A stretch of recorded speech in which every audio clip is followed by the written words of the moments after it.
Alors on vient de voir que le capteur, c'était pas forcément aussi important que ça.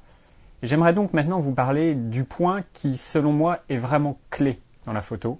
C'est l'objectif. L'objectif, c'est le morceau de verre. Ça a l'air simple, mais en fait, c'est un assemblage de lentilles qui ont été calculées de manière très précise et de manière très complexe aussi. Et c'est avec ça que votre lumière va se transformer en image sur le capteur qui est derrière.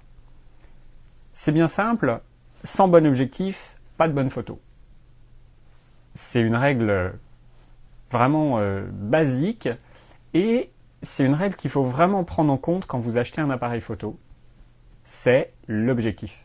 On a tendance à focaliser, sans jeu de mots, sur le boîtier, typiquement dans le cas des réflexes numériques, parce que c'est sur le boîtier qu'il y a le plus d'innovation, on a des nouveaux gadgets, des nouvelles fonctionnalités qu'il n'y avait pas dans la version d'avant.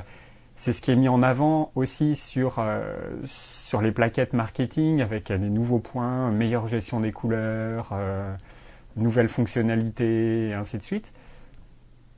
Mais tout ça, ça n'a que peu d'intérêt si en amont, vous avez un objectif de mauvaise qualité qui va déformer vos photos ou les rendre un peu floues ou qui fera que vous ne pourrez pas, dans certaines situations, prendre d'images à cause de cet objectif. C'est donc vraiment très très important à choisir. Malheureusement, c'est aussi l'une des choses, l'un des points les plus délicats parce que ça utilise des chiffres compliqués, une série de notations un petit peu barbares. Il va falloir que je vous explique un petit peu tout ça.